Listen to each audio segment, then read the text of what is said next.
عرب شریف کا ایک قبیلہ ہے جس کا نام بنو کلب ہے، اور یہ بکریاں پالنے میں پورے عرب میں سب سے امیر ترین یہ قافلہ سمجھا جاتا تھا، اور ان کے پاس بکریاں اتنی تھیں کہ ان کو اپنی ذاتی بکریوں کی تعداد کا علم بھی نہیں تھا۔ تو سرکار نے تو فرمایا کہ بکریاں نہیں بلکہ بکریوں کے وجود کے اوپر جو بال ہیں ان بالوں کی جتنی تعداد ہے یا وہ خدا جانتا ہے یا وہ مصطفیٰ جانتے ہیں۔ تو حضور نے فرمایا کہ ان بالوں کی تعداد کے برابر اللہ تعالیٰ میری امت کے گناہ گاروں کو بخش دیتا ہے۔ کچھ گناہ گار ایسے ہیں جو جس طرح فرمایا جو شرک کرتا ہے، شراب پیتا ہے، اپنے ماں باپ کا نافرمان ہے، تکبر کرتا ہے، یا حضور کی امت کے بارے میں اس کے دل میں کینہ ہے، نفرت ہے، بغض ہے، عداوت ہے۔ یہ ایسے بدبخت ہیں کہ جو اس رات بھی اللہ کی نعمت سے محروم رہتے ہیں۔ مشکات شریف میں حضرت سیدنا ابو امامہ رضی اللہ تعالیٰ عنہ سے مروی ہے کہ نبی پاک صلی اللہ تعالیٰ علیہ وآلہ وسلم نے فرمایا کہ میری امت میں میرے کچھ ایسے غلام ہیں جن کے اوپر میں رشک کرتا ہوں، فخر کرتا ہوں۔ وہ میرے غلام ہیں اور اغبط اولیائی عندی، حضور نے تو فرمایا وہ میرے دوست بھی ہیں۔ دوست کا لفظ حضور نے استعمال فرمایا، اولیاء فرمایا وہ میرے دوست بھی ہیں، لیکن میں اس کا ترجمہ یہ کر رہا ہوں کہ وہ میرے غلام ہیں۔ حضور نے فرمایا میرے امتی ہیں، ان میں میرے کچھ غلام ایسے ہیں کہ میں نبی ہو کر ان کے اوپر فخر فرماتا ہوں کہ یہ میرے غلام ہیں۔ اور بتائیں جن کے اوپر حضور فخر فرمائے، اللہ کرے ان میں کہیں ہم بھی آ جائیں۔ اس سرکار نے فرمایا 5 طرح کے لوگ ہیں جو میرے غلام ہیں اور میں ان کے اوپر فخر فرماتا ہوں۔ دنیا میں قابل فخر وہ ہے جس کے پاس پیسہ زیادہ ہے، مال و دولت ہے، گاڑی ہے، کوٹھی ہے، بنگلہ ہے، اس کا حضور کی بارگاہ میں نام ہی نہیں ہے۔ جو حضور نے فرمایا کہ میرے غلاموں میں 5 طرح کے لوگ ایسے ہیں جن کے اوپر میں فخر فرماتا ہوں، ان میں نمبر 1 حضور نے فرمایا کہ خفیف الحاظ ذو حظ من الصلاۃ، فرمایا نمبر 1 جس کے پاس پیسے تھوڑے ہو، سجدے زیادہ ہو۔ تو سرکار نے فرمایا کہ جب روحیں پیش کی جاتی ہیں نبیوں اور رسولوں کی ساری روحیں، تو پھر میری بھی پیش کی جاتی ہیں، تو میں فخر فرماتا ہوں کہ یہ وہ میرے غلام ہیں کہ جن کی جیب میں پیسے کم ہیں لیکن اس کے باوجود اپنے رب کو سجدہ کرتے ہیں۔ تو لہٰذا آج کے بعد نماز قضا پکا وعدہ کر کے جاؤ۔ نمبر 2 احسن عبادت ربہ واطاعہ فی السر، دوسرا حضور نے فرمایا کہ میرے جو قابل فخر دوست ہیں، قابل فخر غلام ہیں، ان میں دوسری قسم ان کی ہے جو اپنے رب کو ہر حال میں یاد کرتے ہیں۔ ہر حال میں یاد کرنے کا مطلب کیا ہے؟ حضور نے نصیحت فرمایا جو بندہ خوشی کے اندر اپنے رب کو یاد رکھتا ہے، جب وہ پریشان ہوگا تو اپنے رب کو اپنے سامنے پائے گا۔ لیکن پہلے خوشی میں یاد کیا ہو نا جی، اگر خوشی میں یاد ہی نہیں کیا، اس طرح ہمارے ہاں ہوتا ہے شادی بیاہ آ جائے، سب کچھ گیا، پھر نمازیں بھی گئیں، پھر باقی بھی جو دین کی جو معاملات ہوتے ہیں وہ انسان ان کو پس پشت رکھ دیتا ہے، حالانکہ یہی تو موقع ہوتا ہے کہ بندہ بتاتا ہے کہ میں اپنے رب کے ساتھ کتنی محبت کرتا ہوں۔ فرمایا جو بندہ خوشی میں اپنے رب کو یاد رکھتا ہے وہ غمی میں اپنے رب کو اپنے سامنے پائے گا۔ بندہ غمگین ہو، ساری دنیا چھوڑ جائے، لیکن وہ کہے کہ میں تمہارے ساتھ ہوں، اس کو اور کیا چاہیے؟ جناب ایوب علیہ السلام بیمار ہو گئے، لمبے عرصے تک بیمار رہے، پھر اللہ نے حکم فرمایا کہ یہ کنواں ہے، اس سے آپ غسل فرمائیں۔ اس کنویں سے آپ نے غسل فرمایا اس کے پانی سے، اور اس سے غسل کیا حضرت ایوب علیہ السلام نے۔ اب قیامت تک دنیا کا کوئی بھی مریض اس کنویں کا پانی پیتا ہے، اللہ اسے صحت عطا فرما دیتا ہے۔ جب آپ بیمار ہوئے تو پھر آپ کا مال، مویشی، غلام، وہ سارا کچھ اللہ نے کچھ عرصے کے لیے واپس لے لیا، لیکن خوشی میں اپنے رب کو یاد رکھا ہوا تھا نا۔ تو رات کا جب آخری پہر ہوتا تھا تو رب پوچھتا تھا ایوب کیا حال ہے، کیسے ہو؟ پھر آپ ٹھیک ہو گئے تو اس کے بعد آپ اکثر بیٹھے بیٹھے رو پڑتے تھے، آپ کی آنکھوں سے آنسو چھلک اٹھتے۔ تو کسی نے کہا کہ جناب رونے کی کیا وجہ ہے، اچانک بیٹھے بیٹھے آپ رو پڑتے ہیں؟ جب آپ پھر تندرستی اللہ نے واپس دی، پھر وہ مال، مویشی، وہ سارا کچھ واپس آ گیا، جو کچھ بھی تھا وہ اللہ نے ایز اٹ از واپس عطا فرما دیا۔ تو انہوں نے پوچھا کہ آپ بیٹھے بیٹھے آنکھوں سے آنسو نکل آتے ہیں، اس کی وجہ کیا ہے؟ فرمایا سب کچھ واپس آ گیا ہے، لیکن وہ جو آواز آتی تھی وہ اب آواز نہیں آتی کہ ایوب کی حال ہے تواڈا۔ تو فرمایا جو بندہ خوشی کے اندر اپنے رب کو یاد رکھتا ہے وہ غمی میں اپنے رب کو اپنے پاس پاتا ہے۔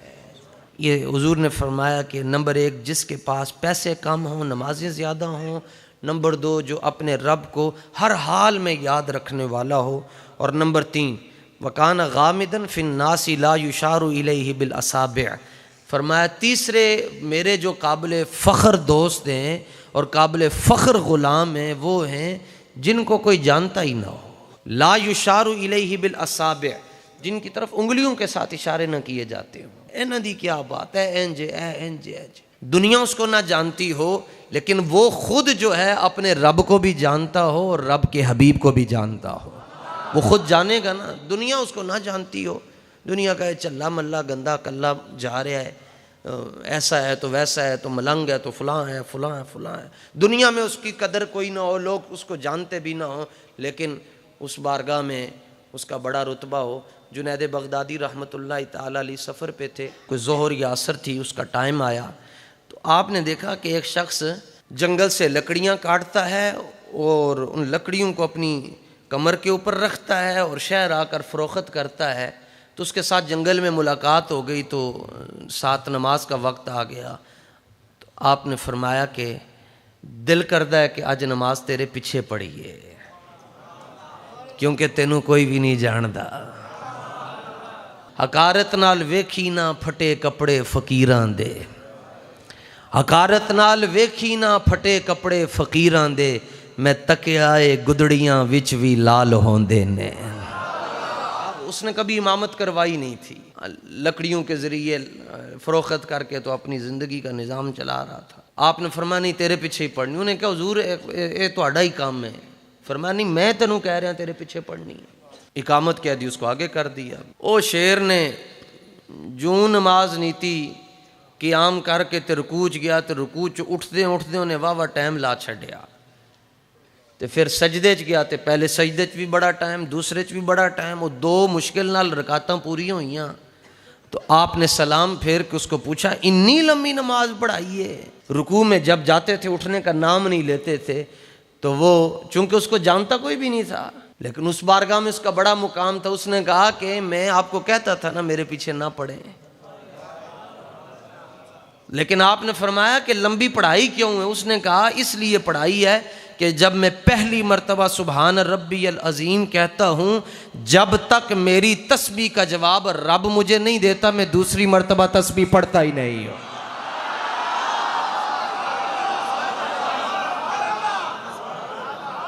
وہ مجھے آواز دیتا ہے، وہ کہتا ہے ہاں، میں کہتا ہوں سبحان ربی العظیم، وہ کہتا ہے لبیک یا عبدی، اے میرے بندے میں تیرے پاس ہوں۔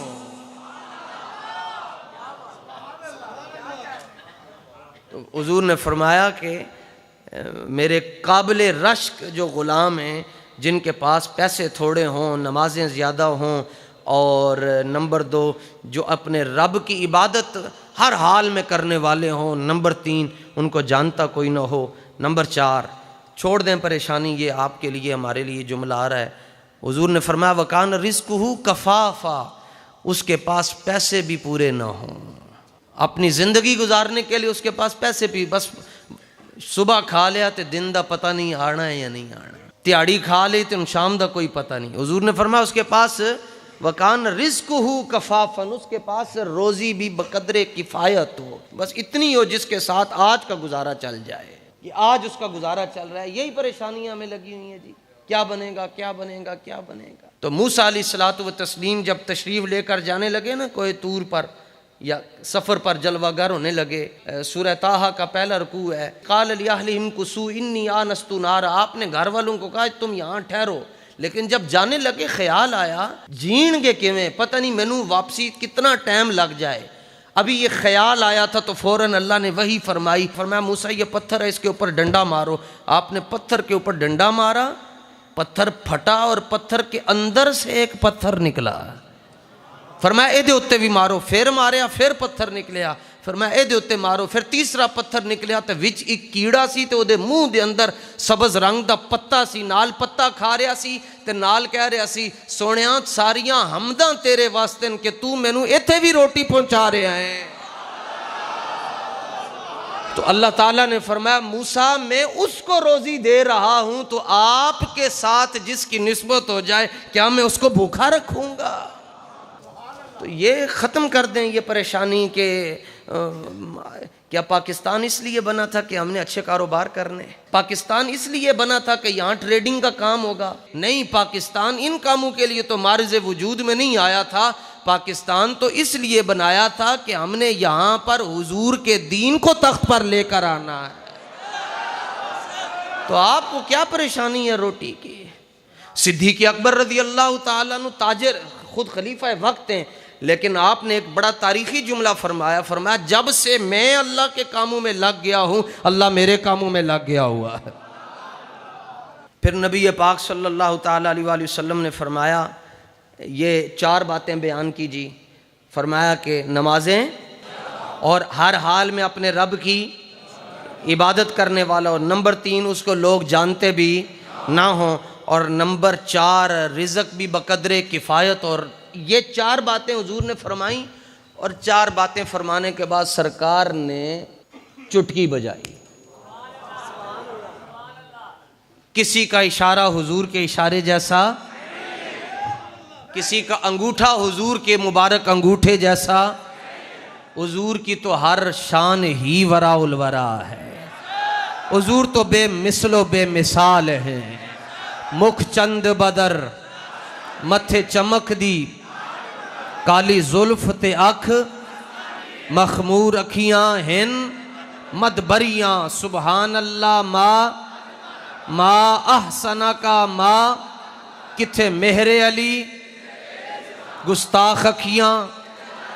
حضور دی تہار ادائی بے مثال ہے، اس لیے مولا علی فرماندے جنہیں حضور نو ویکھیا او بس پھر ویکھدا ہی رہ گیا۔ اب وہ منظر آپ اپنے ذہن میں لائیں کہ حضور نے چٹکی بجائی تو مجمع کے اوپر کیا کیا حال طاری ہوئے ہوں گے۔ لطیف آواز ہے نا، یہ لطافت ہے نا آواز کے اندر، نفاست ہے، خوبصورت آواز ہے۔ تو جب حسنین کے بابا ایسے کرتے ہوں گے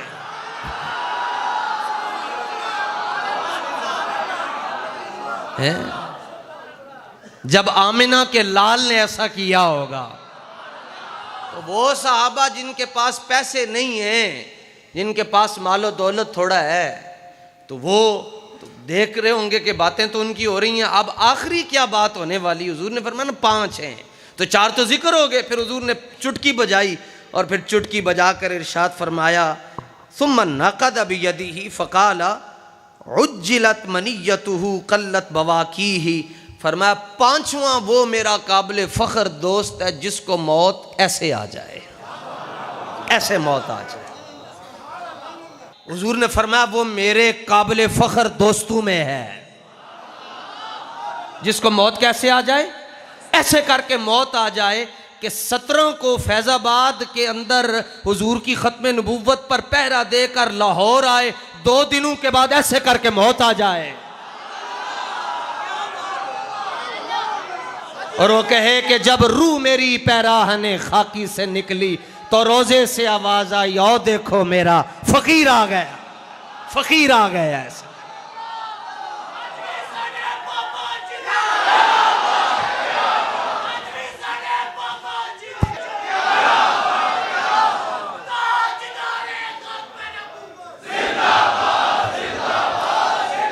محبت سے نعرہ لگائیں، محبت سے۔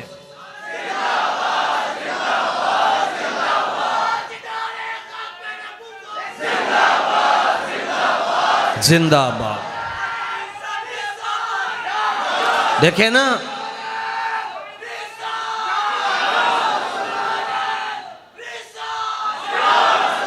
دیکھیں نا، آج کی رات یہ فیصلہ ہو جانا ہے کس نے کدھر جانا ہے۔ یہ فیصلے ہونے والے ہیں، یہ لکھا جا رہا ہے کہ کون کس کی طرف۔ یہی تو امتحان ہے تنویر، کہ کس نے کس کو خوش کرنا ہے۔ تو یہ تو بات سرے راہ، پھر جو کسے دا عاشق ہوئے گل اسے دی کرنا۔ سرکار نے فرمایا اس کو موت ایسے آ جائے، ایسے کر کے آ جائے۔ پھر حضور نے فرمایا، پھر آگے اس کی وضاحت فرمائی، فرمایا قلت راسہ، فرمایا کہ وہ میرے قابل فخر دوستوں میں سے ہے جب دنیا سے جائے تو نہ اپنی دکانیں ہوں نہ اپنی کوٹھیاں ہوں، کیونکہ پیچھے لڑائیاں ہوں گی پھر۔ تو حضور نے فرمایا یہ جو 5 طرح کے لوگ ہیں یہ میرے قابل فخر دوستوں میں سے ہیں۔ اللہ آج کی رات ہمیں ان لوگوں میں کر دے جن لوگوں کو اللہ معاف کر دیتا ہے۔ اللہ آج کی رات ہمیں حضرت غازی عباس کا واسطہ حضور کے وفاداروں میں شامل کر لے۔ حضور کی ختم نبوت کے جو پہرے دار ہیں، اللہ ان کی صف میں ہمیں کہیں کسی نکر پہ جگہ عطا فرما دے۔ اللہ تعالیٰ آپ تمام حضرات کو اپنے محبوب کی محبت کی خیرات عطا فرمائے۔